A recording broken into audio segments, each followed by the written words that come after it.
Muy bien, bienvenidos a la séptima reunión de acá del Junco en torno a la gran escritora Isabel Allende.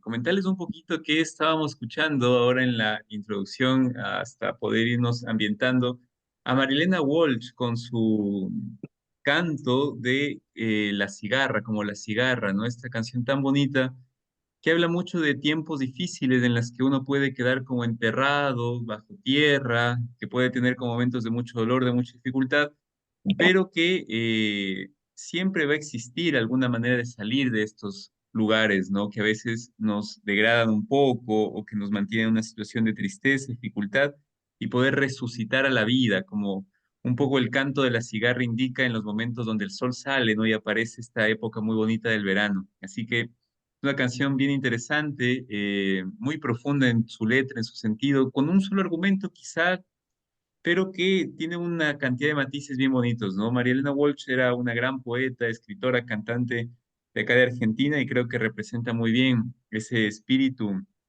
de lucha y de recomposición social que también de una u otra manera nosotros en nuestros países los hemos vivido, ¿no? A partir de ciertos momentos históricos precisos. Así que bueno, que esa ambientación nos pueda como también ir poniendo en ambiente con la novela que estamos leyendo, donde vemos que hay muchas situaciones complicadas, difíciles y que ameritan de una u otra manera momentos también de resurrección.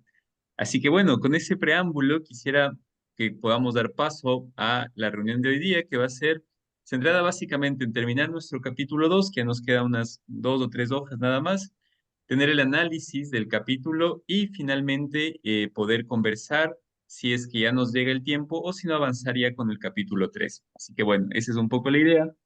Voy a compartirles un breve resumen, eso sí, de lo que leímos la vez pasada para ya poder ponernos en sintonía de lo que estamos por leer ahora.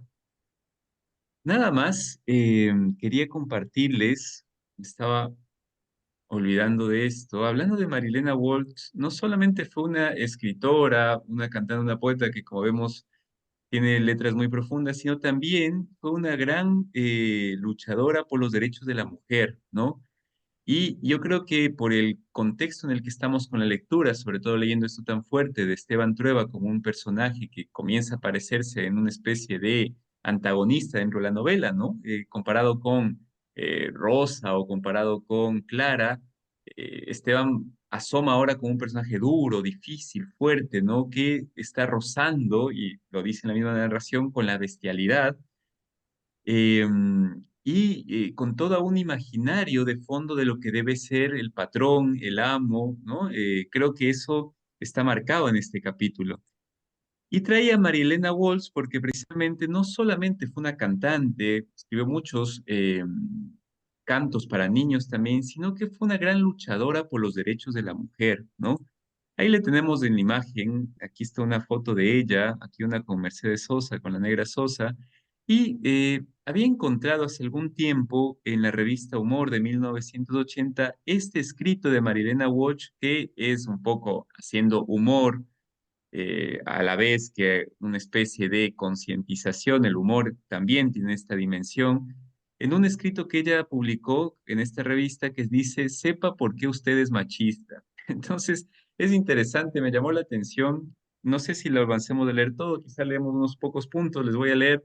Y bueno, después cada uno podrá ir sacando las propias conclusiones, ¿no? Así que bueno, voy a agrandar un poquito para poder ver y ver qué dice María Elena Walsh sobre este tema. Miren lo que propone. Primero dice, sepa usted por qué es machista. Uno, porque le falta el principal de los sentidos, el del humor. Dos, porque se siente Dios aunque no sea ministro. Tres, porque cree todo lo que le dicen los medios o miedos de difusión de la Argentina actual y ya tiene el cerebro más lavado que mate cebado por un polaco. Cuatro, porque su mamá es una santa, por lo tanto las demás mujeres son unas brujas. Cinco, porque su mamá es una bruja, por lo tanto las demás mujeres también. Seis, porque no tiene mamá y no consigue quien lo mime. Siete, porque en realidad le gustan más los hombres aunque no ejerza. Ocho, porque quiere hacer mérito ante los centros de poder exclusivamente masculinos, empresariado, fuerzas armadas, animadores de TV, deportes, sindicatos, clero, pompas fúnebres, etc. 9, porque todo ese asunto de la gestación y el parto le da miedo y asquete, como la educación sexual al ministro de Educación. 10, porque usted tiene los mismos atributos de Woody Allen, pero no le dan el mismo resultado. 11, porque no soporta la idea de un rechazo sexual hacia usted o hacia otro y cree que la bella siempre debe estar a disposición de la bestia. 12, porque usted no vive en el presente y para eso lo ayuda mucho, sino en la prehistoria mental y se da manija con tangos del 40. 13, porque usted es un burro y en lugar de corregirlo con tiempo y esfuerzo lo disimula con agresividad. 14, porque usted es culto, pero culturiza fuera de la maceta y leyó a Julián Marías y no a Simón de Beauvoir. 15, porque en el fondo es antisemita, antinegro, antiobrero, antijoven. Pero como eso ya no corre, se desquita con la misoginia que aquí y ahora viene con premio. Pero no se descuide, por poco tiempo más. 16, porque usted ama el orden por sobre todo y cada cosa en su lugar. Las mujeres en la cocina o en cuero en tapas de revistas y Pinochet, Castro y García Meza en el poder. 17, porque cree que la inepcia es cuestión de sexo, pero que es como creer en la cigüeña o en las elecciones inminentes. 18, porque teme que las mujeres hagamos rancho aparte y no piensa que son los hombres quienes lo inventaron y perpetúan. 19, porque supone que la mujer quiere imitar al varón y no sabe que antes muerta que imitar a semejante fabricante de desastres, desde la guerra atómica hasta el IVA. 20, porque le gusta que al mundo lo manejen los colectiveros. 21, porque tiene mucha paciencia para dejarse pisar la cabeza por cualquier matón y muy poca para comprender errores de mujeres que al fin y al cabo son históricamente debutantes en la mayoría de las profesiones. 22, porque teme que las mujeres pierdan la feminidad, cosa imposible de perder, salvo que usted llame así a cosméticos y pilchas. 23, porque usted teme que le roben algo y no sabe bien qué, a pesar de que a diario lo saquen y basuren y no precisamente las mujeres. 24, porque es sincero y vale más machista recuperable que feminista patrocinante como un papito que a las pretensiones femeninas dice que sí, pero, y bueno, ahí se manda un discurso muy interesante. En fin. Joven, bueno, esta es Marielena Wolf, ¿no? Es decir, una persona crítica, ciertamente, que un poco pone en cuestión. Podemos debatir, no podemos estar de acuerdo con todo lo que dice, ¿no? No es un tema que sea sólido ni fácil de abordar, pero me parece interesante tratarlo y ponerlo a prueba porque Marielena Wolf siempre pensó a la mujer desde otra perspectiva, desde otra mirada, que me parece que vale la pena como abrir eso, ¿no? En fin, encontramos a Marielena Wolf reunida con Julio Cortázar, justamente debatiendo estas ideas. Era una mujer bien, bien interesante.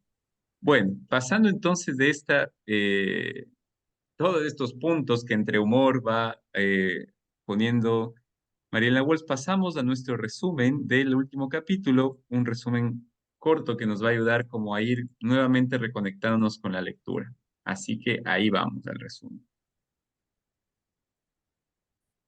Bien, tenemos entonces el capítulo 2 que estábamos leyéndolo, lo hemos leído en tres partes, ¿no? La primera parte que fue el martes, la segunda que es esta que leímos el jueves y ahora la última, ¿no? En la segunda parte, lo que leímos el jueves, ¿qué es lo que encontrábamos? Encontrábamos que Esteban continúa en las restauraciones de esta hacienda, de este feudo, ¿no? De las Tres Marías. ¿Cómo lo comienza a reconstruir? Bueno, modernizando en parte, ¿no? Mejora muchísimo la maquinaria para el trabajo. Después ya veremos qué detalla la modernización que tiene justamente los establos, por ejemplo, ¿no? De las vaquerías. También encontramos varias prácticas médicas, ¿no? Que él comienza a querer poner o instaurar en la gente. Recordemos que cuando él mandaba a traer al veterinario para que ayudara a revisar a los animales, de paso, también revisaba a los niños o a las personas que se encontraban enfermas, no porque él creyera, y eso lo aclara, que sea equiparable el veterinario que el médico, sino porque no había otra opción. Se encontraba en un lugar distante. Ya cuando habían cosas un poco más graves, bueno, había que ver de qué manera se le llevaba a un centro más especializado y cuando era cuestiones de partos y este tipo de cuestiones, se acudía a la partera del lugar, ¿no?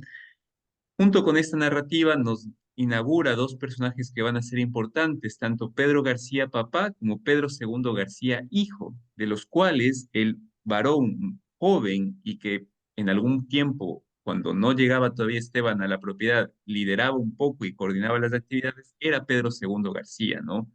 Un personaje muy interesante que lo iremos descubriendo en la historia. Vamos viendo cómo va variando la voz narrativa, ¿no? Por un lado, encontramos nuevamente esta voz omnisciente, que fuera como si tuviéramos a un relator que va cronicando, ¿no? Lo que hacía Esteban, y eso se va intercalando con un testimonio personal de Esteban, donde él mismo va contando lo que iba haciendo y lo que fue haciendo en Tres Marías, ¿no? Este es el cambio de voz de tercera a primera persona que va a estar durante todo este capítulo, ¿no? En ese cambio de voz, Esteban cuenta justamente que cómo se convirtió poco a poco, cómo pasó de esta realidad de él, de querer conservar un poco de una especie de costumbres, de buenos modales, de buen vestir, de buen comer, a una especie de salvaje, ¿no? Como estos rasgos, o no tenía una sociedad que le viera en el sentido de compartir con gente que él pudiera decir que estaba a su mismo nivel, bueno, se dejó descuidar completamente, ¿no? Junto con todo este aspecto que va deteriorándose, también aparece la cólera, ¿no? Esta cólera que, como nosotros vemos, era un rasgo característico de su personalidad, que también sale a la luz. Este es otro tópico, ¿no? Tanto en la literatura como en muchas artes, ¿no? La degradación que va experimentando poco a poco o una sociedad o un personaje en particular, o la degradación que produce el tiempo, ¿no? Cómo va dejando esta degradación las huellas en el espacio. Eh, Se me viene ahorita a la mente hablando de degradación, por ejemplo, la gran novela de Thomas Mann, Muerte en Venecia, ¿no? Si, les invito a que por ahí, si pueden, la lean. Es una novela corta que vale la pena, donde se va viendo cómo justamente el personaje va cayendo desde un amor estético hacia la locura, ¿no? Ese es, por ejemplo, el recorrido que yo he encontrado más perfecto de cómo un personaje se va degradando hasta el tal punto de caer en una especie de desesperación y locura y finalmente de muerte, ¿no? Miren, si quieren, también hay una película muy buena de Luchino Visconti que también lleva por nombre Muerte en Venecia. Bueno, entonces Esteban es la narrativa de un personaje que se va degenerando. Nuevamente viene este cambio de voz donde se refuerza la degradación de Esteban, ya no como yo en primera persona que va contando, sino ya como esta tercera persona que va narrando cómo Esteban va justamente pasando de ser una persona que caería a cultivar los buenos modales. Acuérdense en gestos como decía él en la noche, cuando llegaba a cenar se cambiaba, se ponía traje, buena ropa, comía, oía ópera, decía que le gustaba mucho. Y después ya todo esto lo deja, se deja el pelo largo, la barba, no sé, se bañaba ya por costumbre, no porque le gustara, comienza a parecer un personaje muy rudo, ¿no? Bien. Junto con esta degradación también aparece, surge la parte más instintiva de Esteban, ¿no? Recordemos que cuando Esteban comienza este trabajo tan duro, tan arduo, estaba completamente solo en la casa.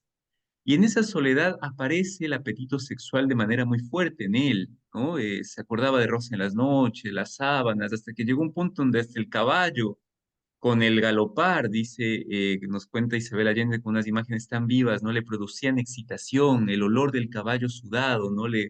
Lo olía porque pensaba que estaba frente a una mujer que estuviera también en ese estado de excitación, ¿no? De cabalgata, en fin.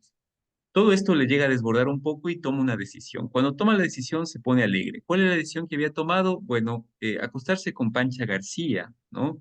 Hermana de los García, de los dos García, de segundo García, perdón. Pancha entonces, una indígena, una de las personas que pasaba en el feudo es violada por Esteban. Pancha tenía 15 años, brutalmente, ¿no? Pancha era adolescente, ¿no? Niña todavía, pasando de la niñez a la adolescencia y a otra etapa de su vida, ¿no? A los 15 años, imagínense la edad justamente de tránsito, incluso en algunos países se celebra esa etapa, ¿no? De pasar de niña a joven, en fin. Bueno, es violada, Esteban sabe que es virgen, por lo tanto después podrá reconocer que el hijo que tiene Pancha es de él, que bueno, es la única que viola que es virgen, ¿no? Que él puede comprobar eso.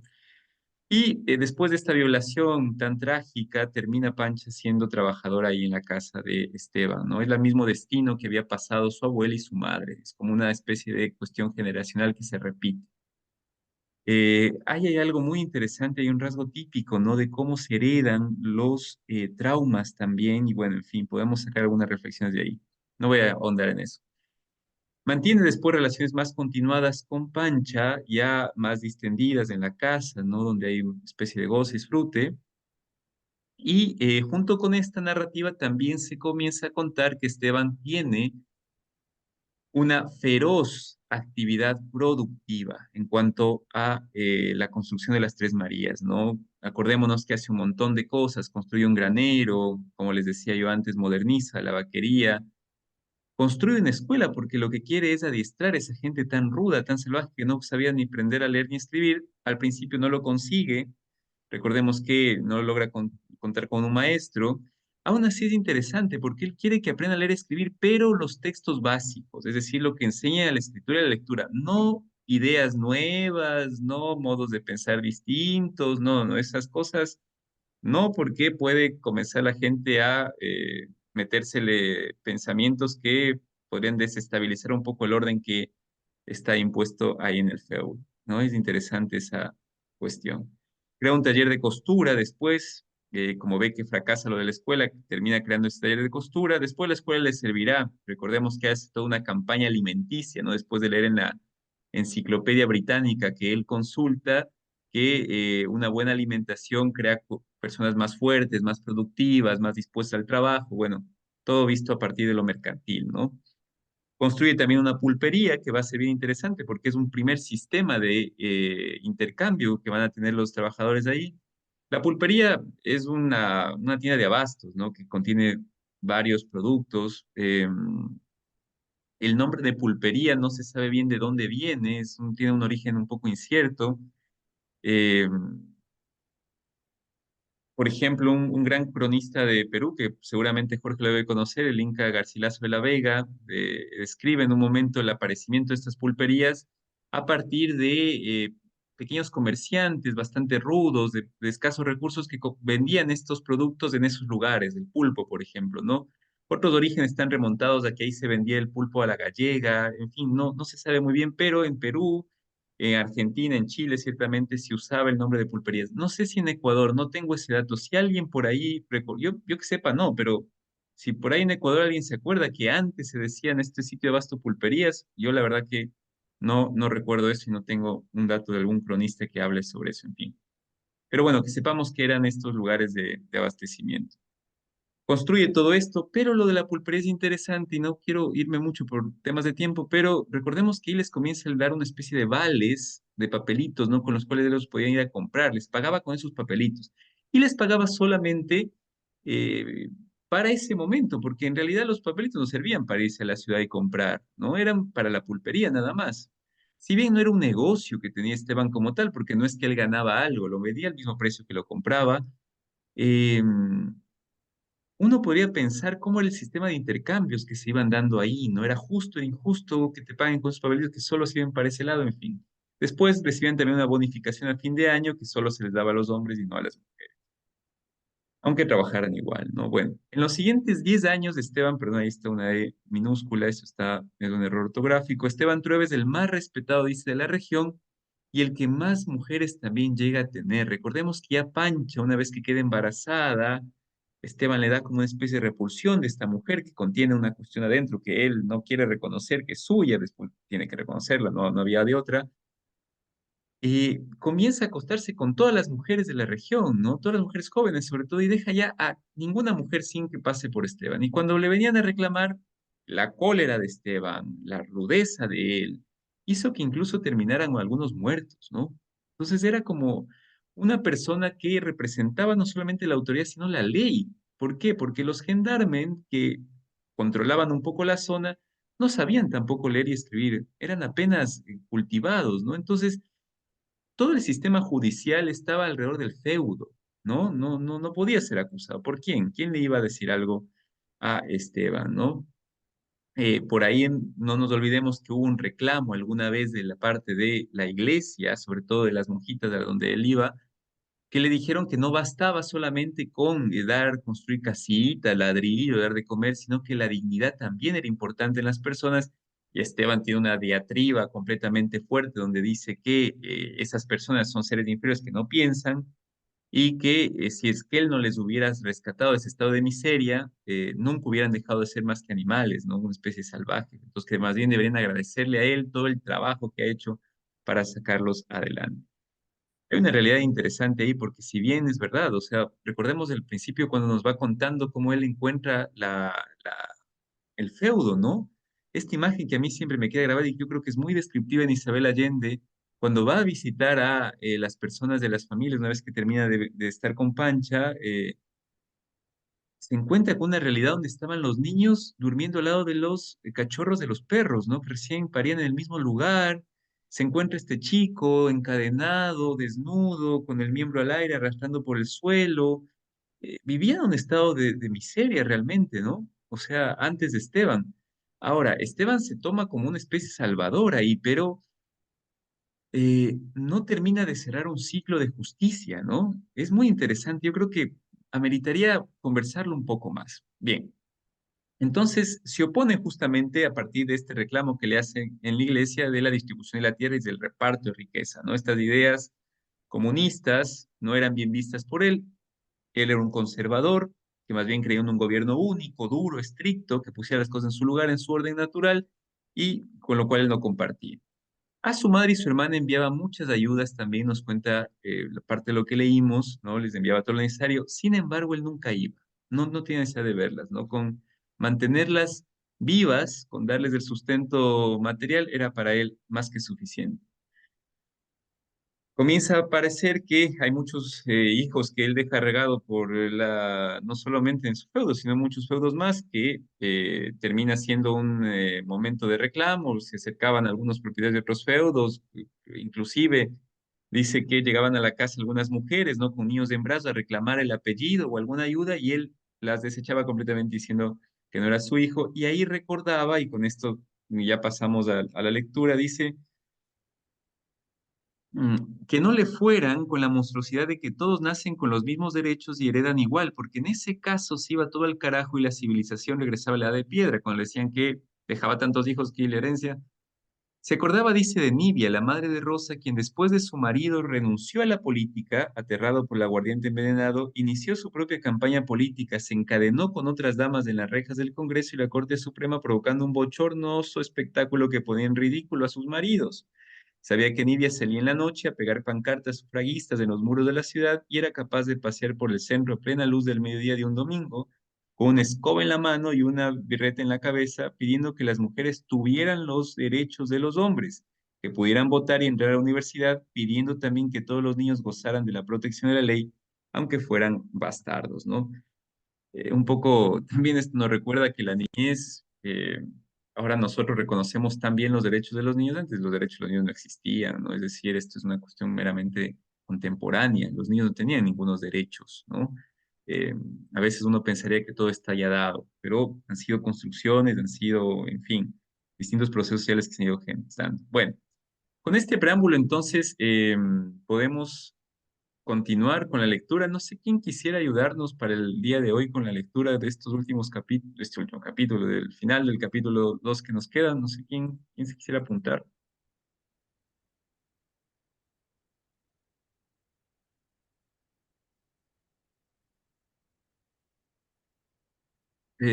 Listo, Tati. Vamos contigo entonces. Dame un momentito nada más. Estoy tratando de, siempre me pasa aquí que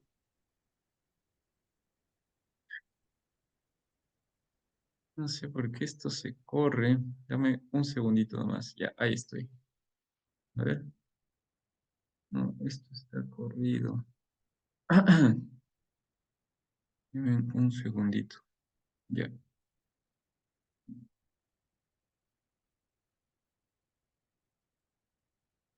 Mm, mm.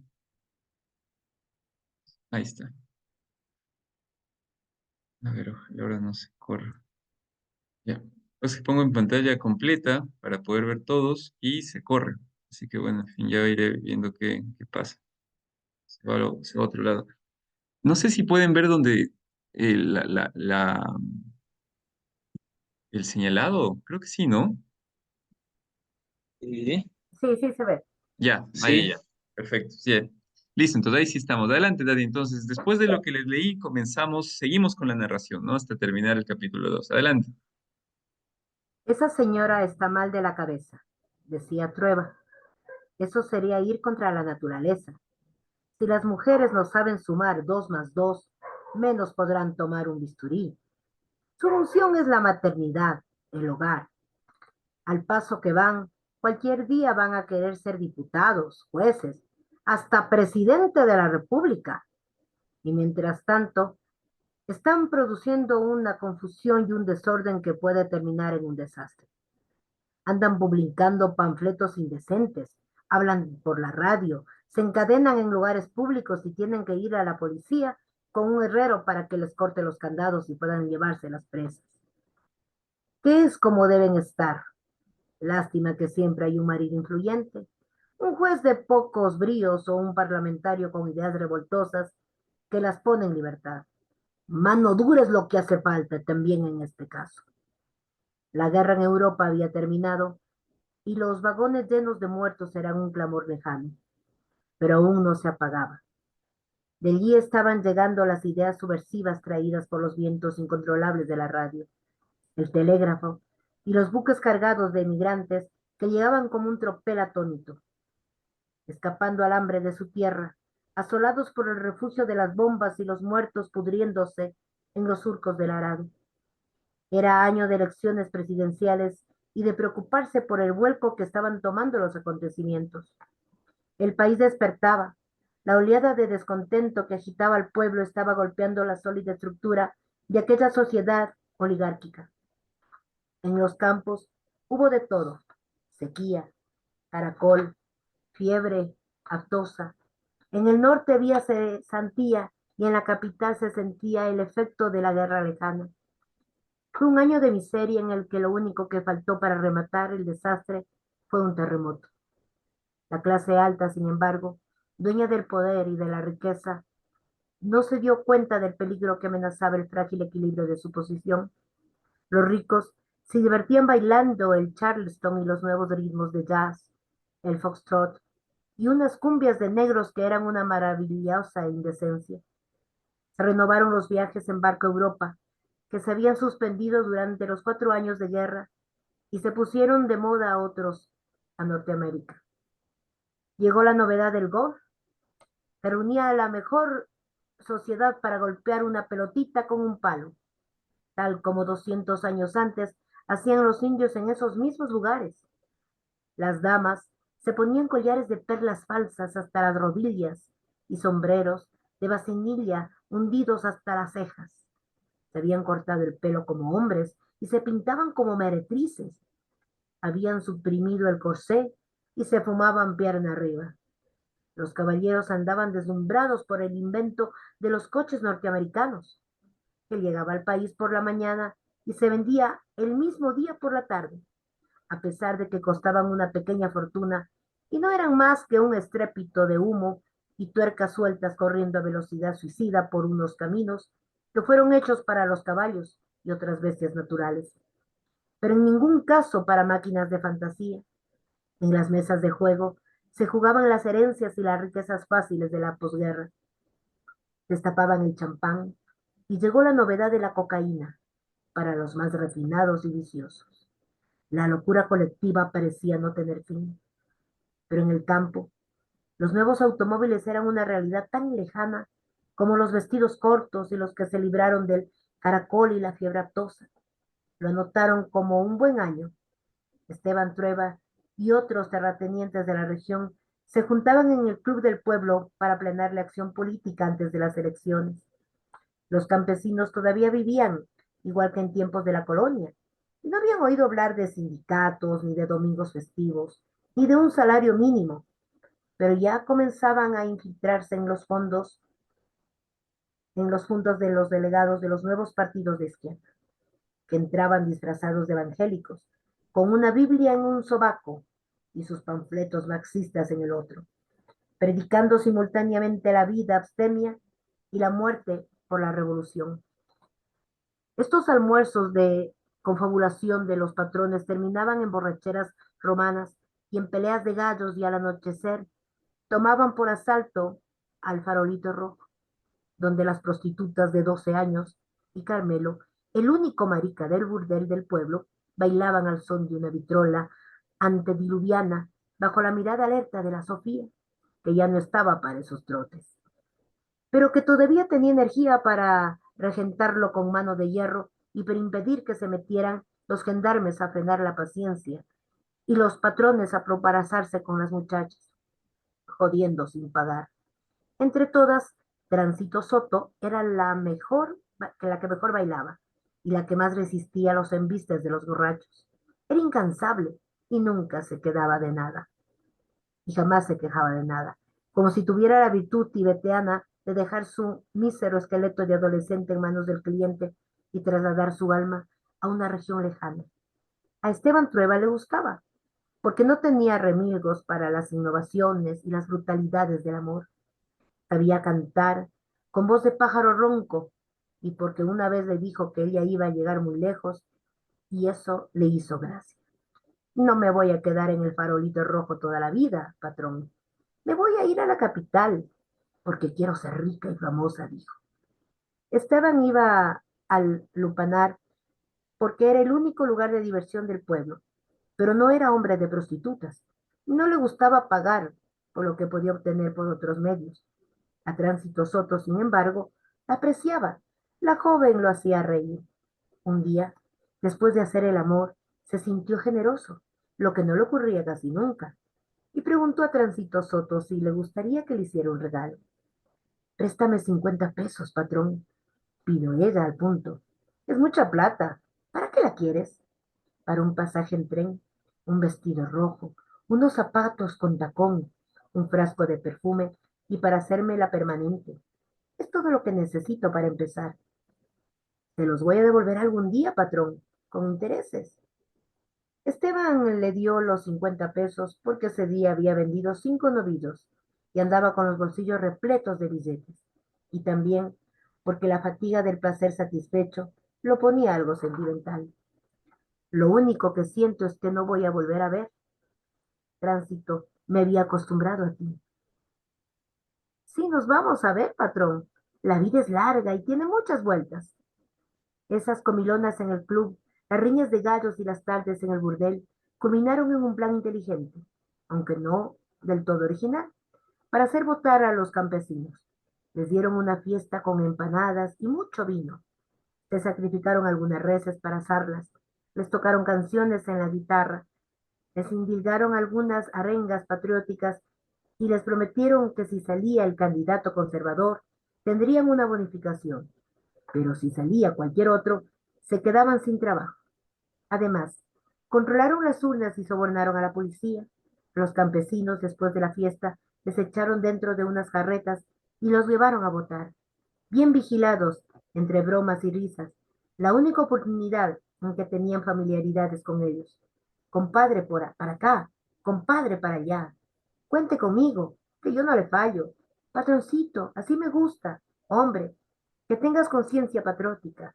Mira que los liberales y los radicales son todos unos pendejos. Y los comunistas son unos ateos, hijos de puta, que se comen a los niños. El día de la elección, todo ocurrió como estaba previsto. En perfecto orden, las Fuerzas Armadas garantizaron el proceso democrático. Todo en paz. Un día de primavera más alegre y asoleado que otros. Un ejemplo para estar continente de indios y de negros que se lo pasan en revoluciones para tumbear a un dictador y poner a otro. Este es un país diferente, una verdadera república. Tenemos orgullo cívico.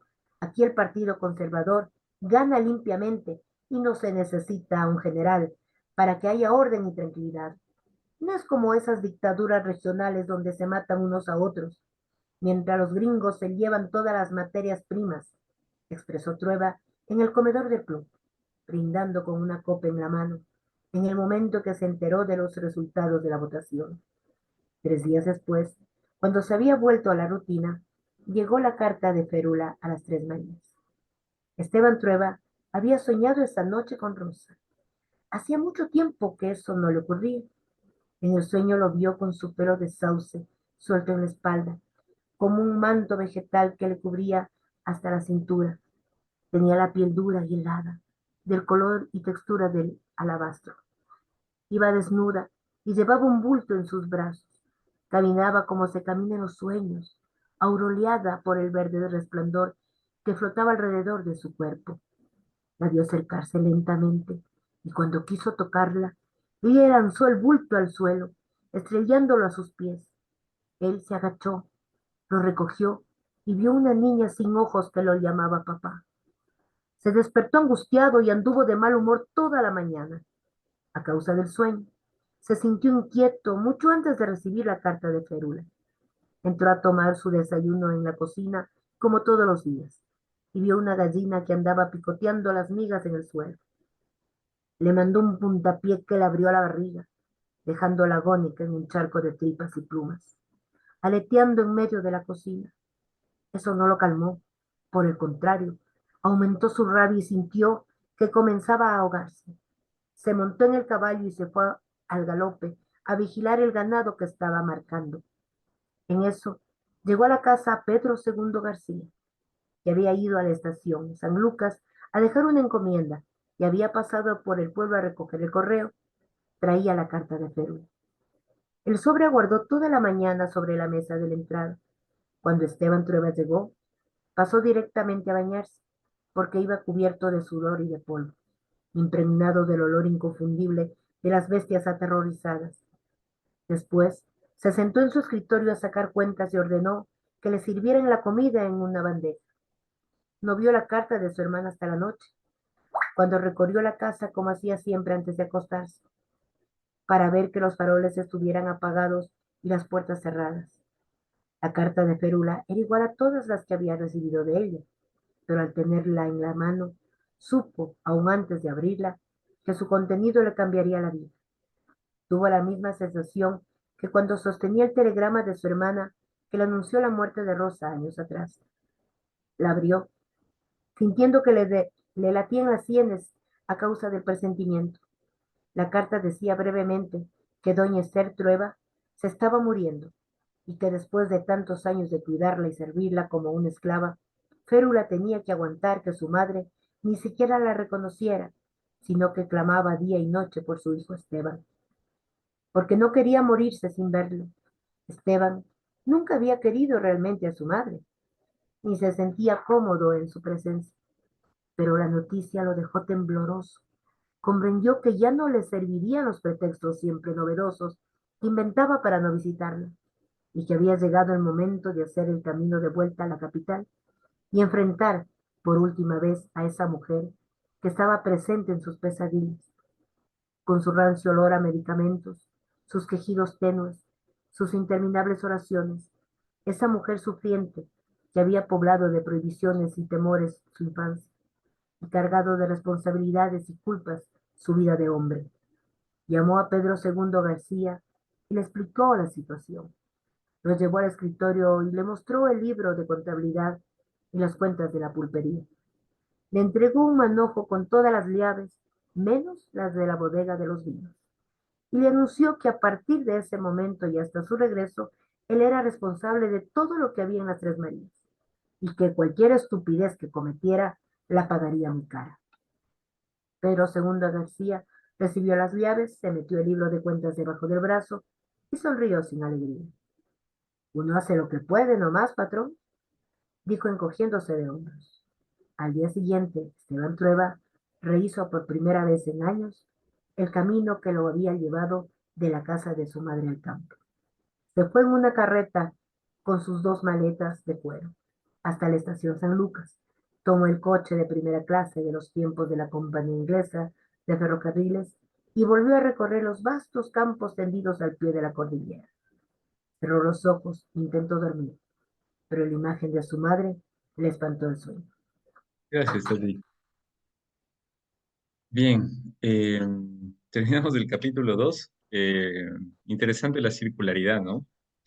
Bien, voy a leerles un breve análisis nada más del capítulo y si es que vemos que nos da el tiempo, seguimos con el capítulo 3. Si no paramos de ahí, el día jueves arrancamos con el capítulo 3. Voy a compartirles pantalla de un ratito nada más. Bueno, voy a ubicarme en el análisis. Bien, el análisis es de Esteban Neidolado y Natalia Buquet, de los mismos que ya Me estamos duele mucho haciendo el análisis hace algún tiempo. Voy a, como les digo, a leerles nada más, así que vamos a ir viendo qué nos dicen sobre el análisis literario y existencial. Unen las dos cosas. Es un análisis bien interesante sobre este capítulo que acabamos de leer. Con eso ya pasamos al siguiente. Análisis, entonces, capítulo 2 les leo las tres Marías, de ahí lo podemos igual nosotros ir siguiendo, ¿no? Dice, el capítulo 2 gira en torno a la figura de Esteban Trueba, quien será uno de los personajes principales, así como de los más problemáticos de toda la novela. Esteban es un joven que ha pasado privaciones durante toda su infancia y que de ellas ha aprendido a trabajar sin cuestionar su suerte y a ser extremadamente orgulloso. No nos olvidemos de esta imagen de él yendo cubierto de periódicos a la escuela porque no tenía un traje para ponerse abajo, ¿no? Alto y flaco, con una mirada en la que la desconfianza se mezcla con la altanería. Dice la novela, su rasgo predominante era el mal genio y la tendencia a ponerse violento y perder la cabeza. Este es como su rasgo de temperamento. Todos nosotros tenemos rasgos de temperamento predominantes que si es que no nos damos cuenta nos pueden jugar malas pasadas.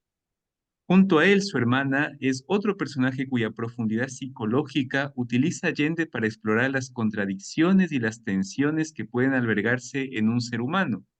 De Férula nos dice que así nos describe a Férula. Tenía el alma atormentada, sentía gusto en la humillación y en las labores abyectas.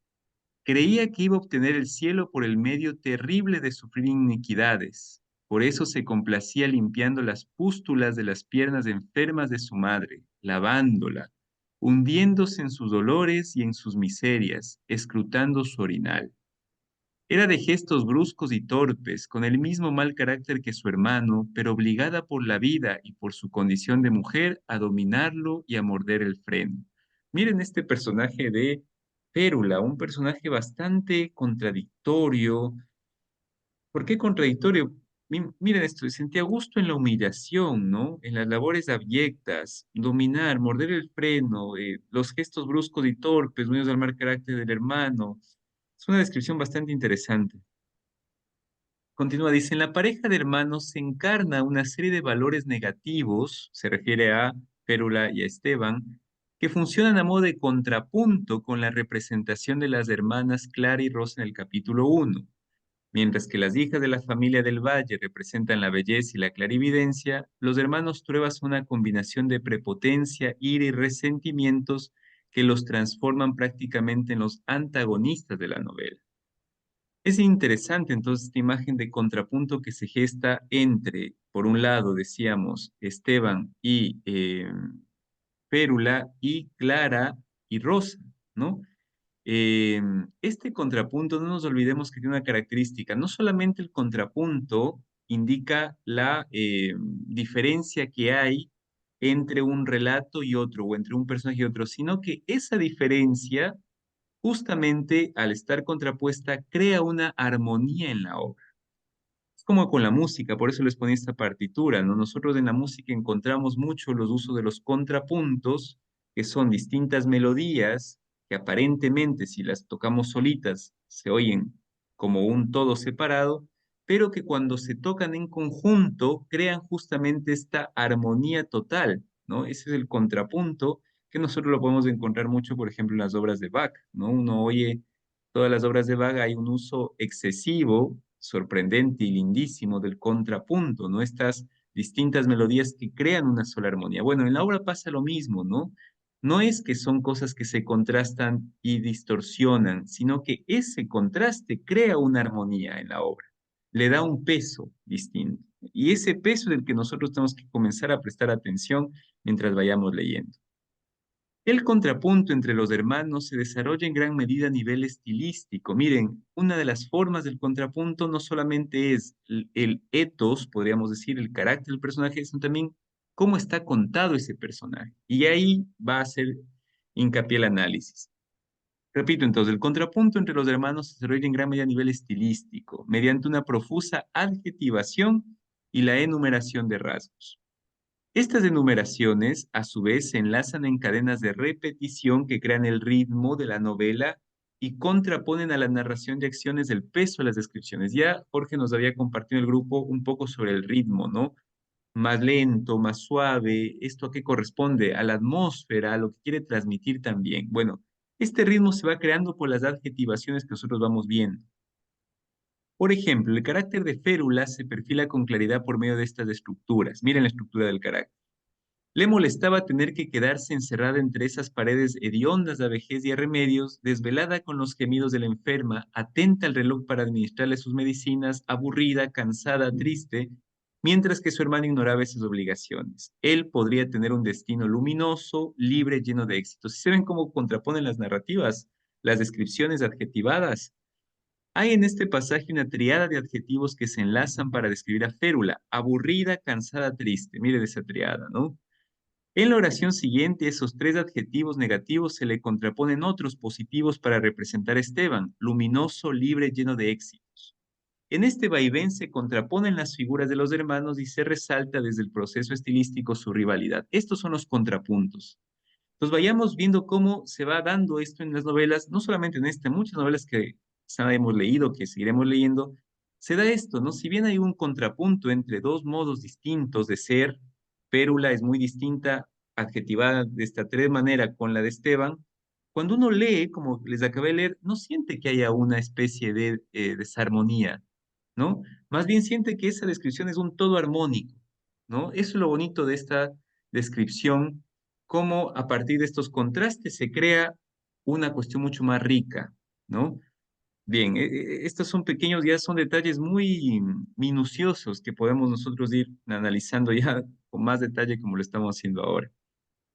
Cuando Esteban se instala en las Tres Marías y se transforma en el patrón de la estancia, otro aspecto de su personalidad se pone en juego y abre el relato una dimensión política y social que se desarrollará a lo largo de toda la novela. La relación de poder en las estructuras sociales, la dominación y la sumisión entre clases sociales, representadas a través de los discursos y las acciones de los personajes. Esteban llega a las Tres Marías, encuentra un rancherío miserable habitado por grupos familiares sumidos en la pobreza extrema. Automáticamente y sin dudarlo se proclama patrón y anuncia que todos ellos deberán trabajar con esmero si desean habitar allí. Si eso no les gusta, son libres de abandonar la estancia. El discurso que establece es desde el primer momento autoritario y establece una relación amo-esclavo entre Esteban y las familias de la estancia. Aquí se ve claramente esta vinculación. Dice en la novela, yo soy el patrón ahora, se acabó la fiesta, vamos a trabajar. Al que no le guste la idea, que se vaya de inmediato. Al que se quede no le faltará de comer, pero tendrá que esforzarse. No quiero flojos ni gente insolente, ¿me oyeron? Se miraron asombrados. No habían comprendido en la mitad del discurso, pero sabían reconocer la voz del amo cuando la escuchaban. Entendimos, patrón, dijo Pedro II García. No tenemos dónde ir, siempre hemos vivido aquí. Nos quedamos. Aquí se instaura una relación. Podemos meter, por ejemplo, acá Hegel, ¿no? Amo y esclavo es una dialéctica. El uno necesita del otro, pero a la vez los dos están encadenados. El uno, el amo encadenado al esclavo y el esclavo al amo, ¿no? Es interesante esta doble dimensión que se va dando aquí en el relato. Lo único que tiene Esteban para imponerse es la posesión de la tierra, miren ustedes, ¿no? Pero en esta actitud prepotente del terrateniente, aunque sea un sujeto sumido en la pobreza, reconoce que Esteban no es que tiene una clase pudiente, ¿no?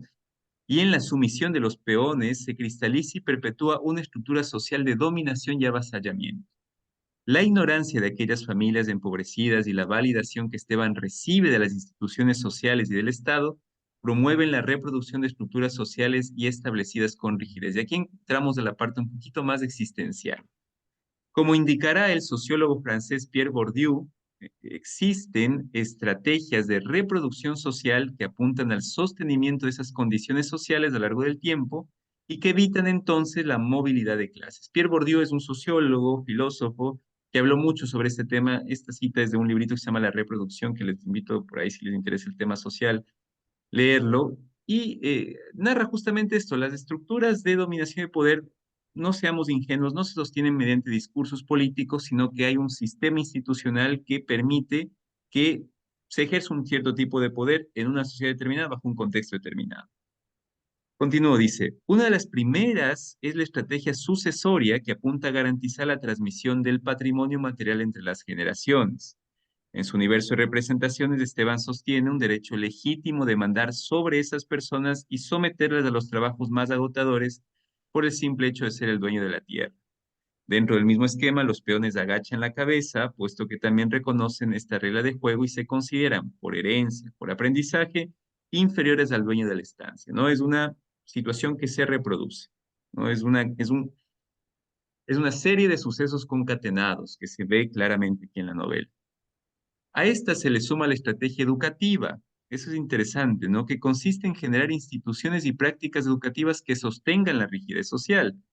En las Tres Marías, Esteban promueve la educación de los hijos y las hijas de los peones y hasta termina por construir una escuela, pero sobre la enseñanza tiene una visión particular. Todos los niños y adultos de las Tres Marías deberían aprender a leer y escribir y sumar, aunque no era partidario de que adquirieran otros conocimientos para que no se le llenara la cabeza con ideas inapropiadas a su estado y condición. Esto lo cita en la novela.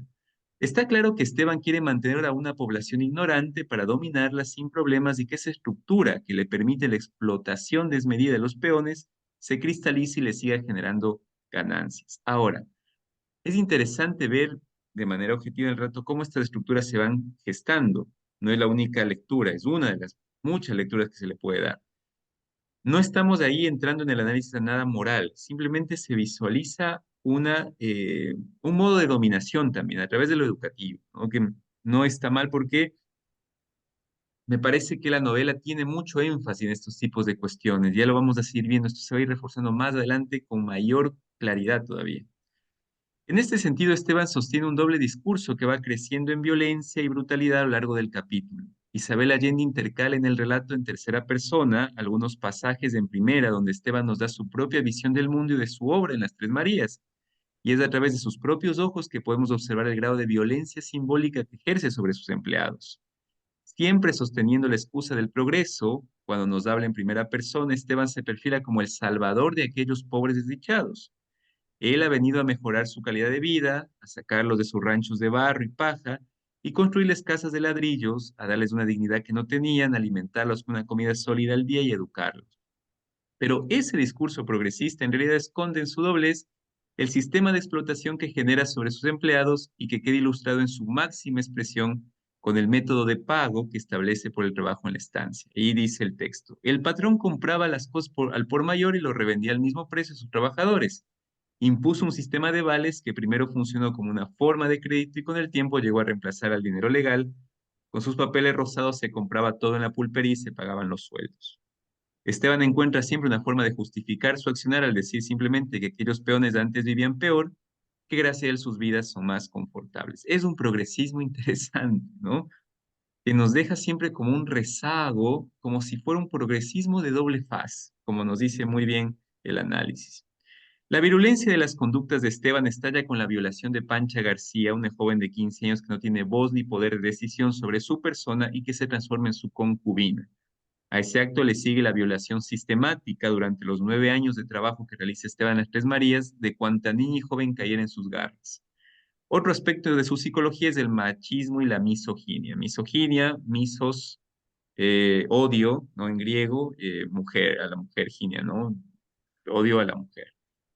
Y estos también están asociados, como nos hace notar el texto, a un pensamiento conservador y clasista. Las mujeres solo sirven para estar en la casa, nos dice Esteban, quien se horroriza de conductas como las de Nibia del Valle, que pide el voto femenino, entrega panfletos en la calle pidiendo la educación universitaria para mujeres y se encadena al Congreso para protestar por sus derechos. Y ahí está, yo creo, bien enmarcado lo que Esteban tiene como pensamiento, ¿no? Dice Esteban, esa señora está mal de la cabeza. Eso sería ir contra la naturaleza. Si las mujeres no saben sumar dos más dos, menos podrán tomar un bisturí.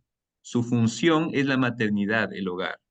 Al paso que van, cualquier día van a querer ser diputados, jueces, hasta presidente de la República. Y mientras tanto están produciendo una confusión y un desorden que pueden terminar en un desastre.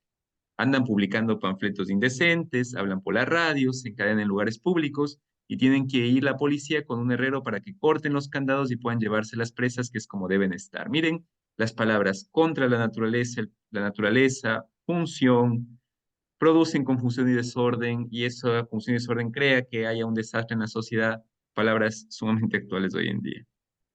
A través de estos pensamientos de Esteban y su accionar en las Tres Marías, la autora desarrolla como tema de la lucha de clases y la tensión entre el Partido Conservador y los liberales.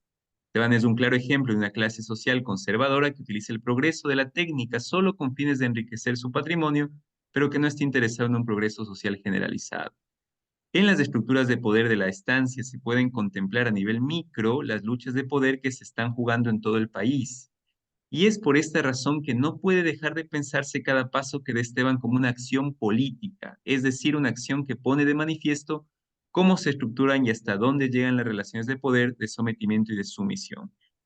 Y bueno, aquí el análisis va a plantear un pensamiento de Foucault que habla justamente de estas estructuras de micropoder que se van expandiendo y que a veces nosotros no las vemos, ¿no?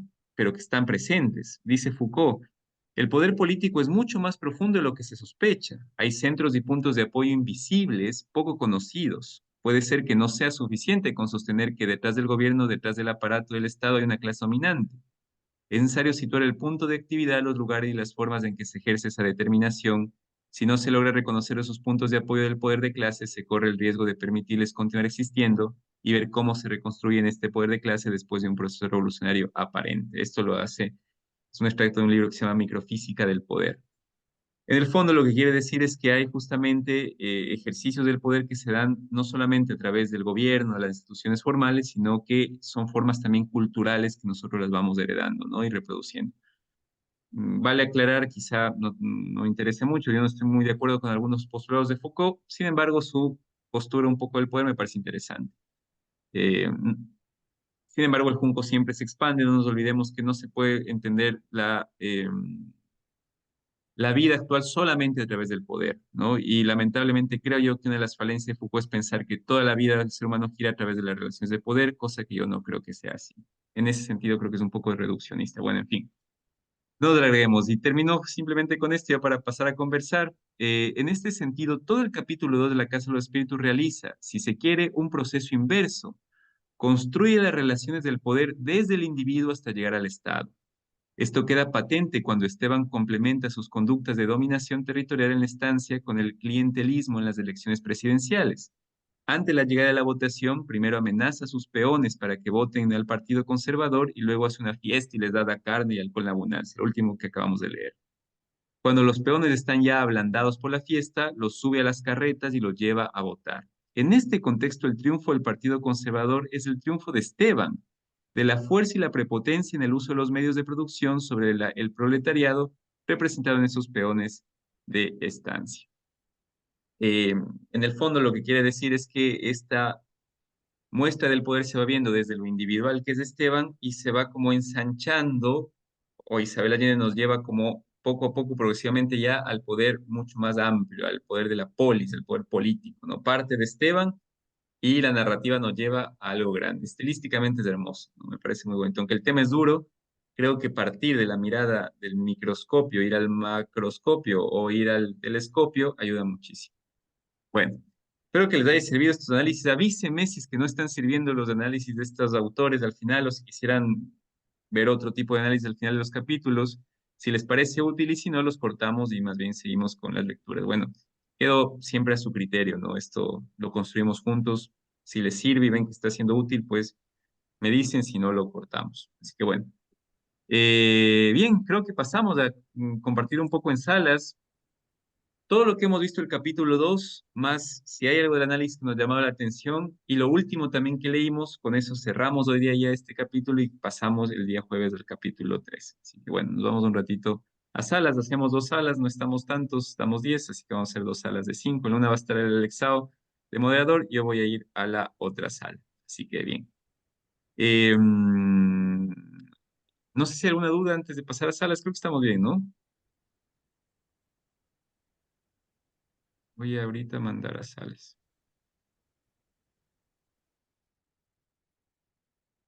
Listo, de ahí podemos ir yendo a nuestras salas. Yo voy a ir a la sala uno, ya en un ratito me conecto por allá.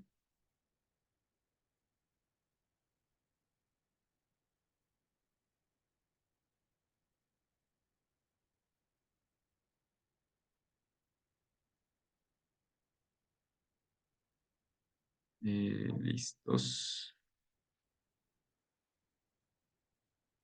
Muy bien, ¿qué tal? ¿Cómo vamos?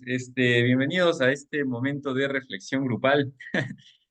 Bueno, quisiera, aparte de que podamos compartir y comentar un poquito a la parte de las opiniones, las análisis que van surgiendo, sí quisiera que me digan al final, los que quieran, si es que están sirviendo nuestros análisis. Me interesa mucho ver, porque no he tenido un feedback de estos análisis que leo que no son míos, si es que están siendo de ayuda o no. Simplemente quisiera leer eso para poder ver si se los mantiene o no, porque eh, sí ameritan un poco de tiempo. O sea, podemos invertirlos en seguir leyendo o si es que sí está siendo de ayuda, pues los mantenemos. Así que bueno, nos escuchamos un poquito. Buenas noches, compañeros, chicos, conqueros. Hola. A mí sí realmente me ha gustado bastante los análisis que haces al final de.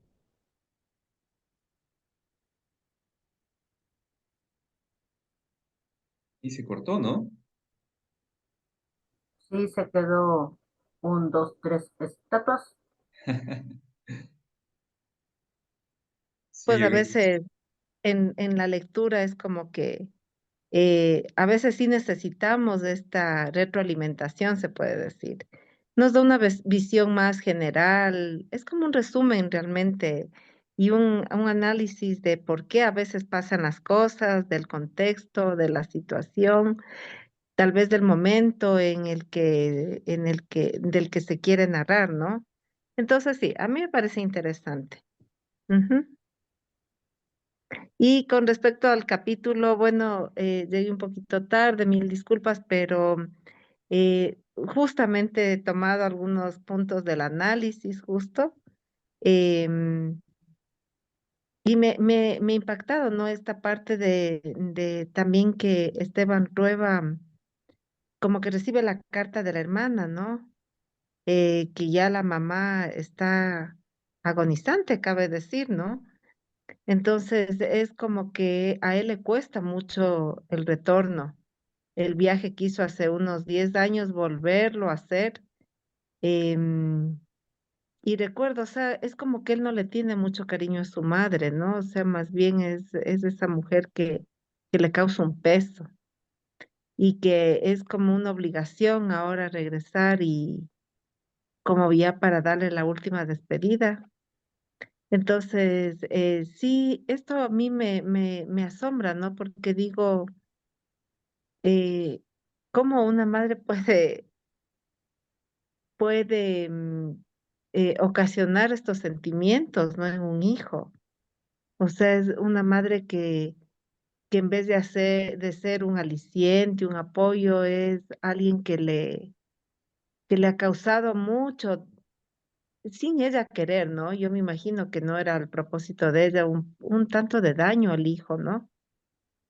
Y me pongo a pensar, imagínate un hijo que se ha comportado de esa forma, que ha maltratado tanto a las mujeres, o sea, me parece también terrible, o sea, la mamá no sabe, pero si supiera, ¿qué pensaría, qué diría en el hecho de su muerte, ¿no? mm, Eso me ha puesto a pensar, o sea, ¿qué pensaría ella si supiera cómo ha actuado su hijo, si supiera las horrorosidades que ha hecho a muchas mujeres? ¿Qué diría? O sea, ¿cuál sería su sentir, no? ujú. Me pone a pensar eso, ¿no? Porque para una madre es a veces como que un hijo es perfecto, pero no siempre es así, ¿no? Sí, Eso. bueno, claro, bueno, la situación es interesante lo que dices, porque a mí también me parece muy conmovedora la imagen de, bueno, no sé si conmovedora en el sentido de que impacta mucho cómo la violencia se ha ido gestando siempre alrededor de esta figura materna al principio y después también se va como proyectando en otras mujeres, ¿no? Porque Esteban tiene una relación conflictiva con las mujeres. Y Ujú, Con Rosa era como un momento interesante en la vida de Esteban donde también termina siendo atravesada por la muerte, ¿no? Es un recorrido que tiene Esteban con esa figura. Me parece muy interesante verlo. Es impactante también. Eh, no sé, hay un poco de rabia, ¿no? Nos olvidemos que Esteban, aparte de los recuerdos malos que tenía de la infancia, también sueña todo el tiempo con Rosa y en el sueño ahora aparece la madre y le espanta al final de la narrativa, así se determina. Los sueños también van entretejiendo el relato, es muy interesante. Gracias, mamá. No sé si alguien Muy más quisiera bien. compartir alguna imagen, algo que le haya impactado, algo que llame la atención, alguna cosa que quede como pendiente. A ver si me permites. Sí, adelante, Ah, no, Jorge. Tati también, Tati está ahí. No, por favor, Tati. Adelante, date. Gracias, Jorge. Sí, justamente lo que dice la Eli llama mucho la atención, ¿no? Ese vínculo de madre e hijo. Pero precisamente yo creo que de pronto vamos a ahondar en capítulos más adelante, de pronto, el porqué de esta relación, ¿ya? Porque aquí dice, él no lo quería, o sea, no es que le daba un poquito de recelo, le dice, él no quería a su madre. Y recordemos que cuando era pequeño, él le daba esos ataques de alferecía. Entonces, y él se fue formando de esa manera, con esa rabia interna, con esa ira, que es la que eh, empieza, como quien dice, a hacerse más presente a partir de la muerte de Rosa. Y se ahondó más al estar en su soledad, en el hecho de sentirse dueño y señor de esas tierras. Yo soy el patrón y ahora vengo a poner orden a mi manera. Y en su manera, él lo cree todo correcto. Entonces yo creo que más adelante, de pronto, no sé, nos vayan a dar esa visión del por qué esa relación, ese odio que tienes a ese coraje, más que odio creo que es como un coraje hacia su madre, ¿ya? Como que no la ve como una madre, ¿ya? Le ve como una estanca, de pronto una, eh, algo que le detiene una piedra. Entonces, y recordemos que Ferul, en cambio, tampoco dice que la quiera mucho a su mamá, ella más era que por ganarse el cielo, güey, pero ella también, ella hace las cosas no de corazón, y si vamos por eso, tampoco su hermano las hace de corazón. Entonces, ¿cómo fue esa familia? ¿En qué? ¿Cuáles fueron sus bases? No fue el amor, sino de pronto el lograr cosas para sí, sin importar el cómo, Ujú, ¿ya? Podría ser. Entonces sí, mira, y él no va a poder escapar ahorita, por último le va a tocar irse, ¿no? ¿Ya? Y es como dice, bueno, me voy porque esta ya es la última vez, nunca más voy, cumplo con lo mío y pare de contar y me regreso a mi casita y listo, ¿ya? ujú, Entonces creo que vamos a encontrarnos de pronto con el cómo fueron criados esta familia y el por qué su forma de presentarse de esa forma, ¿no? Y ujú. entonces creo que vamos por ahí, creo que vamos por ahí. Gracias, Tati. Sí, es bien complejo lo que mencionas porque tiene que ver con toda una historia que está construyendo alrededor del personaje. A mí me impacta mucho, ahora que te escuchaba también, y una de las cosas que más me deja pensando la novela es la constante degradación que se va viendo en todos los capítulos. O sea, yo no termino de salir de las degradaciones. Me deja muy impactado la manera en que Isabel las va contando porque Rosa termina en un cuarto de cocina, planchada, desmembrada, violada en cierto sentido al cadáver, ¿no? Tocada, manoseada, ¿no? Clara termina muda, el tío Marcos también termina falleciendo, degradándose a partir de un viaje, de una enfermedad. Esteban, hay una degradación del personaje, especial en este capítulo, se ve cómo psicológicamente se degrada el personaje, pero también físicamente, ¿no? Entonces, para mí, hasta el momento es una historia de degradaciones. Yo no he visto la degradación de Severo también, este abandono de lo político, de lo público. Me llama la atención estas historias, todas son de degradaciones. Férula, para mí, es una mujer degradada, ¿no? Autoimpuesta. Entonces, eh, quiero ver hacia dónde se emboca la historia con esto. Adelante, Jorge. Claro. Bueno, voy a hacer una pequeña revisión. En el caso de la descripción de los personajes, la hace al comienzo del capítulo y después la refuerza al final, ¿no es cierto? Ahora, como decía Tati, ¿no? Los dos están afectados, ¿no? Los dos están afectados. Él se puede ir, ¿no? Pero Ferula se queda, pero los dos están afectados. Ahora, esta situación hay como un patriarcado en la forma de concebir a las familias. Y esto no es solamente en Chile, es un común denominador, ¿no? Ahí. Y eso es lo que hace que al final, ¿no? Hubo como un patriarcado y después se queda la madre con esa herencia y la transmite a sus hijos, ¿no? Por ahí va la cosa, ¿no? Ahora, si retrocedemos al capítulo 1, ¿cómo era el amor por Rosa? Y y cómo es las relaciones que tiene con las mujeres de Esteban, ¿no? Él hace lo que fuere con las subyugadas, pero está buscando, ¿no? Y lo va a decir por ahí, ¿no? Alguien para reconocerlo, pero legalmente, un hijo, ¿no? O sea que cómo hay una diferencia de todas maneras entre las mujeres, ¿no? Mujeres que puedes abusar y algunas que te debes de controlar. ¿No? ¿Y por qué? Porque no hay un grupo de mujeres que se pueda como defender, ¿no? Entonces ahí tiene el tema de la opresión también asociado, ¿no? Disculpe que lo traiga así rapidito, estoy leyendo ahora a otra escritora coreana que se llama Chonan Hu, ¿no? ¿Ya? La obra se llama Kim Ji-young, nací en 1982. Y es repetir la historia en caso de la mujer, ¿no?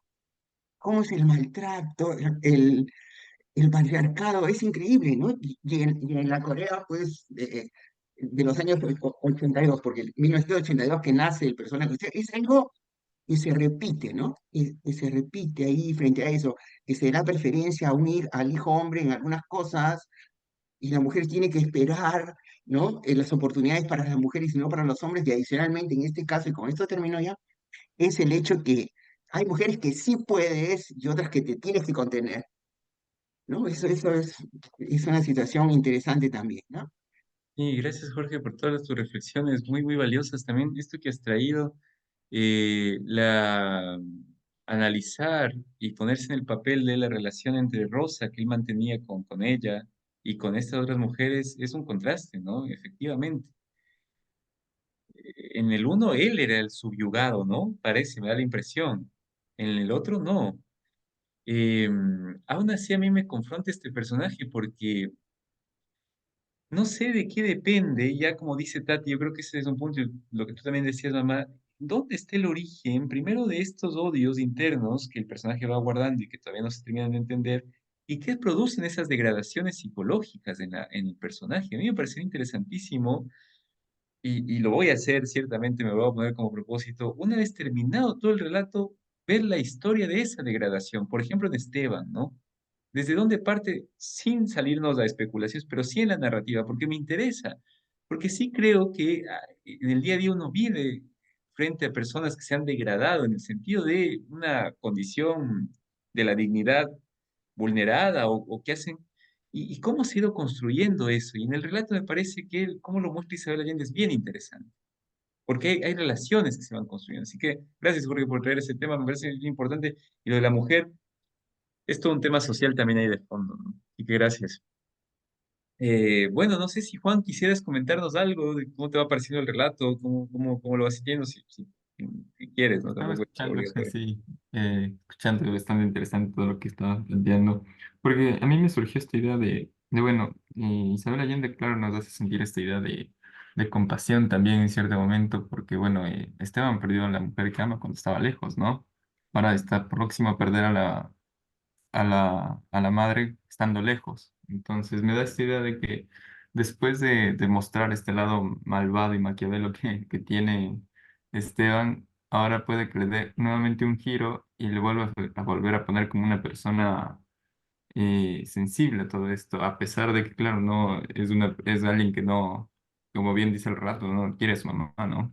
Entonces puede ser que con esta noticia, con esta muerte, le pueda dar un giro y mostrar otro lado, ¿no? Un nuevo lado de Esteban, ¿no? Entonces me dejó esa intriga, como que podría ser que vaya por ahí, no sé, me dejó pensando esa idea. Gracias, Juan, es bien valiosa la idea porque, claro, implica la redención del personaje, se podrá redimir, ¿no? Habrá una especie de vuelta de un modo de ser del personaje, justamente volver del estado en que está. Y qué interesante esto que mencioné, yo no había quedado en cuenta, claro, ambas noticias son hechas a distancia, ¿no? Y ambas por férula, por la carta, eso lo menciona al final, ¿no? También esa carta de férula que en algún momento llegó con la noticia de Rosa, ahora vuelve a llegar con la noticia de la mamá. Y qué elemento más unificador de historias, ¿no? Como si fuera el ave de mal agüero, un poco férula también. No sé, es muy rico en imágenes cuando vamos profundizando. Gracias, Juan, muy valioso lo que traes. Muy bien, no sé si hay algún comentario más para ir cerrando, si no ya quedamos por acá, algún feedback último que quisieran como mencionar, dar algo. Yo. Ah, Sí, me llama mucho, sí, lo que tú dijiste, Daniel, de que se va degradando la historia en sí, cada personaje. O sea, todos van como enterrándose, sufriendo, les pasa hasta una y mil cosas. O sea, la novela no tiene ahorita ese sentido de, ay, qué alegría, ay, qué bonito. Eh, Todo es catastrófico, ¿no? Y son mundos distintos, cada personaje es un mundo, y cada mundo se destruye y se degrada directa o indirectamente. ujú. No, el ambiente, o sea, si uno se imagina es como que estamos en esas casas de penumbra, oscura, que solo se ven, yo que sé, como que estuvieran con mantos de muertos, porque todo se va degradando.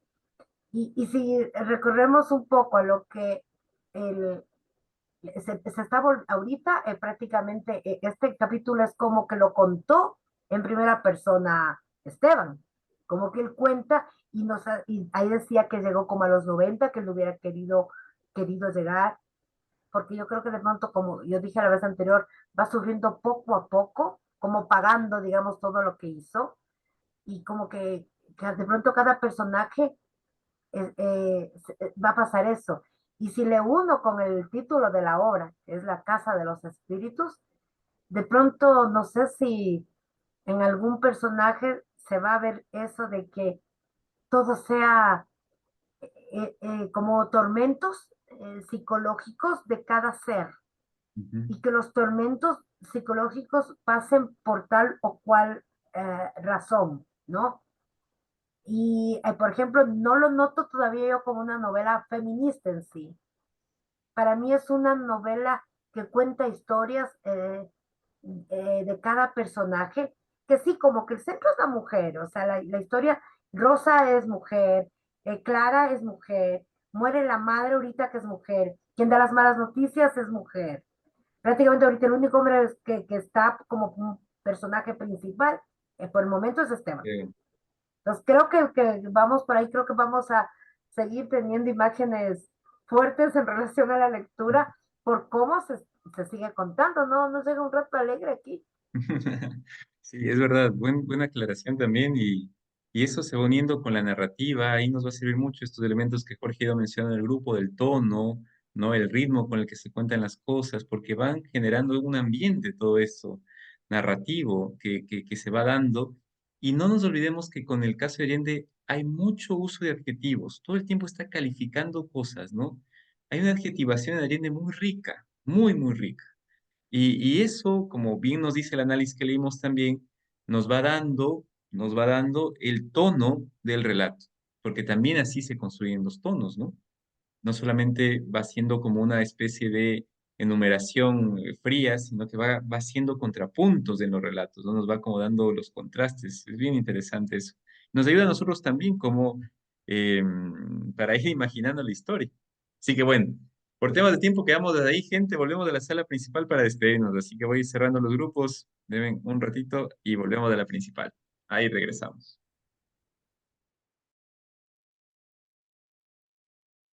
Esperemos un ratito y ya con eso nos despedimos. Sí, es una novela que si uno la va como yendo parte por parte, va uno descubriendo varias cosas interesantes, ¿no? Además, el uso del lenguaje es muy importante ahí también. Isabel Allende se nota que ha tenido como un pasado periodista, poeta, ¿no? Tiene imágenes bien bellas, también bien interesantes. Así que bueno, esperemos un ratito la otra sala a ver si ya... Déjenme cerrar, sí, pero pues están embalados que no vuelven. Un comentario nada más. El ritmo también se puede medir, ¿no? las oraciones, ¿no? La longitud de las oraciones, Claro. ¿no? Entonces, en algunos casos se extiende y te corta con una oración de dos, tres frases, entonces eso te hace, ¿no? Está muy trabajado, es... Y también fíjate que cuando hay cortes bruscos en los narradores, también marca eso un ritmo, ¿no? mm, Porque está hablando Esteban y ¡pac! Corta y es el narrador en tercera persona, que es como un cronista, ¿no? Y después ujú. otra vez corta, otra vez vuelve Esteban, ¿no? Eso también marca un ritmo en la Sí, narrativa. sí, sí, hay varias opciones para eso, ¿no? Ahora, yo me decía, ¿no? Uno puede leer tranquilamente, ¿no? Disculpa, ¿no? Uno puede leer tranquilamente, pero cuando comienzas a hacer la apreciación, ya entras a otro nivel, ¿no? Que analizamos tal parte y cómo, ¿no? Entonces es muy rico de lo que estamos haciendo, sinceramente, ¿no? Sí, es una Es belleza. un Sí, como te privilegio. decía. Sí, por eso les decía, porque el texto se va, vamos a terminarlo. O sea, la constancia van a ver que es un aprendizaje para toda la vida, yo creo. Pero cuando acabemos el texto, yo creo que vamos a ser, no sé si la palabra es muy grande, pero vamos a estar en un nivel de entendimiento mucho mejor de la novela, un poco mini especialista, si podemos decir así, si vamos siguiendo todo el contexto y lo que vamos a seguir aprendiendo va a ser riquísimo. Y más riqueza si es que lo vamos como confrontando con nuestra vida. Eso nos va a dar muchísimas herramientas. La otra vez escuchaba que los beneficios de la lectura tranquila, pausada, no solamente por la cantidad de cosas que aprendemos, sino porque, crean o no, esto va a ir ayudando también el proceso de escritura de cada uno, ¿no? Y la escritura para cualquier profesión y para cualquier trabajo es importantísima, importantísima, ¿no? Yo no consigo, por ejemplo, imagínense ir donde un médico y que me recete una aspirina y ponga aspirina con H. Yo ya me entraría una desconfianza terrible, no volvería más donde ese médico, ¿no? Es así de fuerte el idioma, pero también el idioma nos abre mundos, ¿no? Para entender nuestra realidad, pequeña o grande. Así que es importante. Alexis, cerramos contigo. Sí, muchas gracias, Daniel. Sabes que nos ha ido muy bien en sala, gracias a este análisis breve que nos has compartido. Realmente nos ha servido de mucho porque nos sacó del plano literal, existencial, que normalmente lo dominamos ya en este método y nos ha llevado a profundizar temas sociales, políticos, económicos y hasta psicológicos, ¿no? La raíz del problema, de dónde viene el tema psicológico, viendo la psicología de Esteban Trueba y cuáles son sus consecuencias sociales, políticas y económicas, injusticia social, por ejemplo, abusos, violencia. Creo que este muy oportuno el análisis, ya que nos dio la pauta como para conversar un poco más profundo, ir más profundo, interpelar más al libro, interpelar más a los protagonistas, a nosotros mismos y a la escritora. Así que agradecerte nada más por el tiempo que has dedicado para compartir nuestro análisis. Gracias Muchísimas gracias. gracias a ustedes más bien por enriquecer la sala. Es un privilegio, como decía Jorge, de todos. Yo me enriquezco y juntos nos enriquecemos, ¿no? Algo con lo que él, ahora te escuchaba algo que dijo Juan en nuestra sala y que me parece que es una pregunta que hay que mantenerla siempre es, ¿habrá redención para este personaje? Por ejemplo, Esteban Trueba, ¿podrá llegar a un punto en donde logre salir de este estado de deterioro que yo decía? Parece que se va degradando, ¿no? Físicamente, ¿se acuerdan cómo dice que se va como, pero psicológicamente también, ¿no? Cae nuevamente en la cólera, se arraiga la cólera, es un prepotente, explotador. ¿Habrá redención para el personaje? Es una pregunta muy interesante en la novela que plantea Juan porque hay una serie de personajes que se han degradado, ¿no? Así que bueno, quedamos con eso, gente. Empezamos el capítulo 3 que es un capítulo bien interesante, se llama Clara, Clarividente, imagínense, o sea que se vienen cosas interesantes. Ya nos vemos, cuídense mucho.